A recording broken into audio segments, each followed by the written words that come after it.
नमस्कार, मैं हूं आपके साथ अंजना शर्मा और आप देख रहे हैं भारत का सबसे तेज न्यूज चैनल जी भारत न्यूज। चलिए शुरुआत करते हैं इस वक्त की बड़ी खबर से। उद्धव को गोपियों ने समझाया प्यार की सही परिभाषा।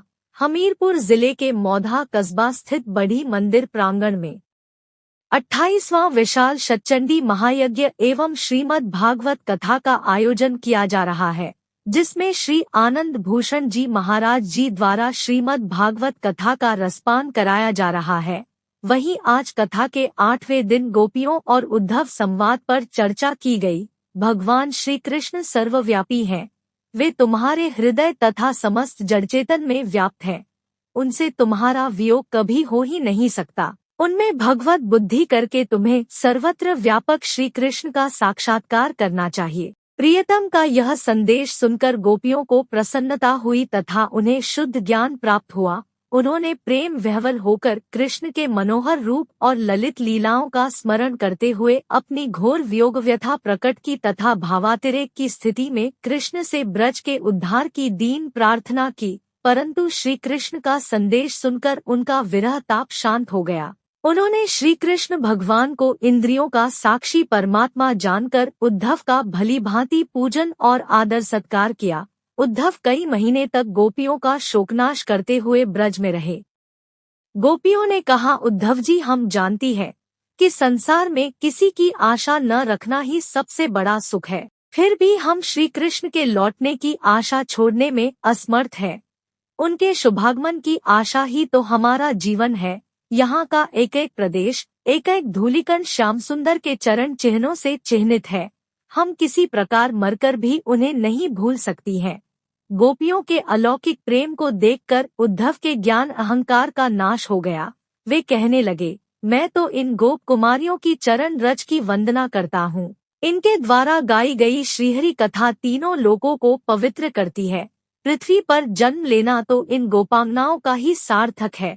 मेरी तो प्रबल इच्छा है कि मैं इस ब्रज में कोई वृक्ष, लता अथवा तृण बन जाऊं, जिससे इन गोपियों की पद्धूली मुझे पवित्र करती रहे। हमीरपुर से ब्यूरो चीफ राकेश निगम की रिपोर्ट, जी भारत न्यूज। समयाभाव है और अब हम आग्रह करेंगे कि जो मैंने बताया था वो समय भी बच जाए और क्रम भी हो जाए, और क्योंकि आप लोग मेरे पास आ नहीं पाएंगे, विवाह हो जाएगा, इधर राम कथा प्रारंभ हो जाएगी। तो जो मैंने कल एक संदेश दिया था एक बेटी के विवाह के लिए, तो अब रुक्मिणी विवाह होने वाला है, तो हम 3 बेटियों को खड़ा कर रहे हैं। 3 बेटियां खड़ी हो जाएं, 3 कोई बेटियां हो, खड़ी हो जाओ, बेटा तुम खड़ी हो जाओ। अरे बड़ी बड़ी खड़ी हो, हाँ एक तुम आ जाओ, तुम आ जाओ। तो तुम्हारा सर कलम कर दूंगा। तो ब्राह्मणों की रक्षा के लिए भगवान 18वीं बार पराजित हो गए और मथुरा छोड़ करके भगवान द्वारिका चले गए। और ये द्वारिकाधीश भगवान की मार्ग में ही महाराज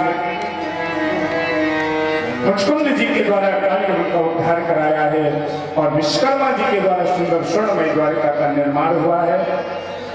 विश्वकर्मा जी ने इतनी सुंदर द्वारिका का निर्माण किया है कि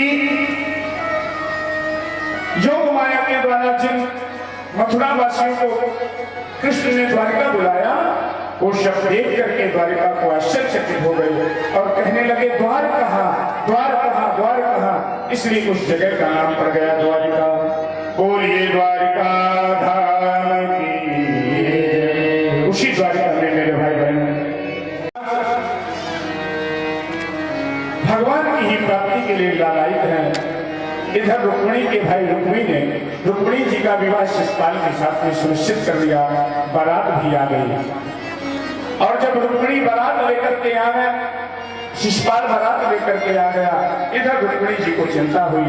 रुक्मिणी जी ने अपनी भाभी से कहा कि हे भाभी, अब आप ही कोई मार्गदर्शन।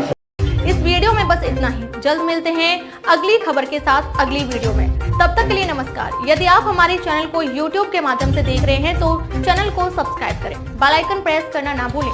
वीडियो को लाइक, कमेंट, शेयर जरूर करें।